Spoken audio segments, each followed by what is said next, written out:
नमस्कार. महाराष्ट्रातील तमाम माता भगिनींचे आपले TV6 मराठी या यूट्यूब चॅनलवर स्वागत आहे. लाडक्या बहिणींसाठी अत्यंत गुड न्यूज आलेली आहे. लाडक्या बहिणींची चिंता जी आहे ना ती आता मिटलेली आहे. स्वतः महिला आणि बालविकास मंत्री आदितीताई तटकरे यांनी मोठी गुड न्यूज लाडक्या बहिणींसाठी दिलेली आहे. कोणती गुड न्यूज दिलेली आहे ते आपण इथे बघणार आहोत. त्याआधी तुम्हाला फेब्रुवारी महिन्याचा हप्ता जमा झाला का? या हप्त्याचे ₹1500 जमा झाले का? कमेंटमध्ये होय म्हणून आले असेल तर होय म्हणून नक्की पाठवा आणि जर आले नसेल तर नाही म्हणून नक्की पाठवा. आता आपण ही संपूर्ण जी माहिती आहे ना ती डिटेल्समध्ये इथे बघणार आहोत. आदितीताई तटकरे यांनी कोणती मोठी गुड न्यूज दिलेली आहे आणि बहिणीची कोणती चिंता मिटलेली आहे ही सर्व माहिती आपण डिटेल्समध्ये इथे माहिती बघणार आहोत. ई-केवायसी बद्दल सुद्धा इथे मोठी अपडेट्स इथे आलेली आहे. स्वतः मंत्री आदितीताई तटकरे यांनी ट्विट करत ही माहिती दिली आहे. काय माहिती दिलेली आहे संपूर्ण डिटेल्समध्ये माहिती या व्हिडिओच्या माध्यमातून इथे आपण बघणार आहोत. बघू शकता बघा. राज्यातील महायुती सरकारने सुरू केलेली मुख्यमंत्री माझी लाडकी बहीण योजना प्रचंड लोकप्रिय आहे. या योजनेच्या अंतर्गत पात्र महिलांना दरमहा ₹1500 लाभ दिला जातो. मात्र या योजनेच्या निकषात न बसणाऱ्या महिला सुद्धा योजनेचा लाभ घेत असल्याच्या घटना समोर आल्या आहेत. इतकेच नाही तर काही पुरुष या योजनेचा लाभ घेत असल्याचं समोर आलं. यानंतर राज्य सरकारने लाभार्थ्यांना ई-केवायसी करणे अनिवार्य केलेले आहे. बघू शकता बहिणींनो, तुम्ही मला विचारत होता ना की सरकारने ई-केवायसी का बंधनकारक केलेली आहे, तर त्याचं कारण जे आहे ना ते हे आहे. काय कारण आहे की काही पुरुष मंडळी सुद्धा या योजनेचा इथे लाभ घेत होते. त्यामुळे सरकारला नाईलाजाने इथे ई-केवायसीची जी प्रक्रिया आहे ना ही सुरू करावी लागलेली आहे. आणि काही बहिणी ज्या निकषात त्या नियमांचं पालन करत नव्हत्या, कोणतं ज्यांना 2.5 लाखांचं वर उत्पन्न होतं, अशा महिला सुद्धा या योजनेचा लाभ घेत होत्या. ज्यांचे पती किंवा वडील सरकारी नोकरीला आहे, अशा सुद्धा ज्या बहिणींना ते या योजनेचा लाभ घेत होत्या. त्यामुळे सरकारच्या निदर्शनात आल्यामुळे सरकारने ई-केवायसी पर्याय हा निवडलेला आहे. लाडकी बहिणींची ई-केवायसी करण्यासाठी राज्य सरकारने मुदतवाढ सुद्धा दिलेली होती. मात्र ई-केवायसी प्रक्रियेत काही असे प्रश्न होते ज्यामुळे लाडक्या बहिणींनी गोंधळून चुकीचा पर्याय निवडला. यानंतर केवायसीमध्ये दुरुस्ती करण्यासाठी राज्य सरकारने लाडक्या बहिणींना एक संधी दिलेली आहे. ई-केवायसीमध्ये दुरुस्ती करण्याची शेवटची तारीख 31 मार्च 2026 आहे. ई-केवायसी प्रक्रिया पूर्ण झाल्यावर योजनेच्या निकषात न बसणाऱ्या बहिणींचे नावे लाभार्थ्यांकडून यादीतून वगळण्यात येणार आहेत. बघू शकता बघा.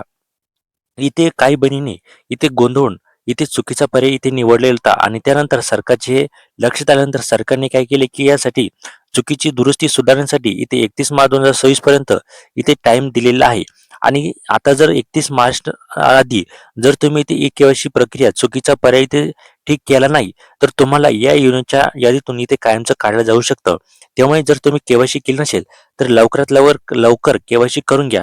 तुम्ही केवायसी केली का? कमेंटमध्ये हो किंवा नाही म्हणून नक्की पाठवा. मात्र या योजनेच्या लाभार्थ्यांच्या यादीतून लाडक्या बहिणींची नावे वगळण्यापूर्वीच एक वृत्त आणि खळबळजनक माहिती वृत्तात आता दावा करण्यात आलेला आहे की या योजनेतून तब्बल 90 लाख महिलांची नावे वगळण्यात आलेली आहे. बघू शकता बघा, जवळजवळ 90 लाख बहिणींची नावे या योजनेतून काढण्यात आहे असं माहिती आता समोर आलेली आहे. माध्यमांच्या वृत्तानुसार जुलै 2024 मध्ये जेव्हा मुख्यमंत्री माझी लाडकी बहीण योजना सुरू करण्यात आली तेव्हा लाभार्थ्यांची संख्या 1.52 कोटी होती. मात्र आता पात्र लाभार्थ्यांची संख्या सुमारे 1.53 कोटींपर्यंत कमी झालेली आहे. या वृत्तात असे म्हटलेले आहे की सरकारने उत्पन्न मर्यादा आणि इतर पात्रता निकषांच्या आधारे लाखो महिलांना या योजनेतून वगळलेले आहेत. अशी वृत्त आहे की ज्या महिलांचे उत्पन्न 2.5 लाखांपेक्षा जास्त आहे किंवा ज्यांच्या कुटुंबाकडे 4 चाकी आहे त्यांना या योजनेतून वगळण्यात आलेले आहे. यामुळे सरकारी तिजोरीत अंदाजे 17,000 कोटींची बचत होती. या वृत्ताने एकच खळबळ उडाली आहे. इतक्या मोठ्या प्रमाणावर लाभार्थ्यांची नावे वगळण्याच्या वृत्ताने लाडक्या बहिणी गोंधळात पडल्या. योजनेतून आपले नाव तर वगळले नाही ना असा प्रश्न आता लाडक्या बहिणींना पडत आहे. बघू शकता बघा, सुरुवातीला जेव्हा ही योजना सुरू झाली ना तेव्हा जे नियम होते ना ते एवढे स्ट्रिक्ट नव्हते. परंतु जसजशी ही योजना जुनी होत आहे तर सरकार जे आहे ना याचे जे नियम आहे हे आणखीन कठोर करण्याचा इथे प्रयत्न करत आहे.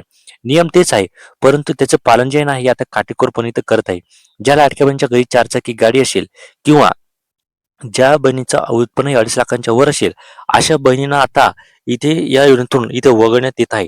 जवळजवळ 1.53 कोटी ज्या महिला आहे ना या योजनेतून इथे कमी केलेल्या आहे असं वृत्त जे आहे ना ते इथे आलेलं आहे. मात्र आता या वृत्तावर राज्य सरकारने स्पष्टीकरण दिलेले आहे.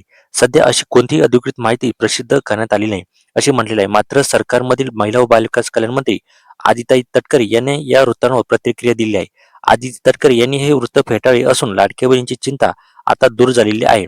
बघा, ज्या आपल्या महिला आणि बालविकास मंत्री आहे ना आदितीताई तटकरे त्यांना जेव्हा वृत्तामधून या प्रश्न विचारला तर त्यांनी हा जो वृत्त आहे ना हे फेटाळलेला आहे. आता अशी यामुळे लाडकी बहिणीची जी चिंता आहे ना ती इथे दूर झालेली आहे. तुम्हाला फेब्रुवारी महिन्याचा जो हप्ता आहे तो आला का ते कमेंट करून नक्की सांगा. चॅनलवर जर नवीन असेल तर आता सबस्क्राईब करा. धन्यवाद.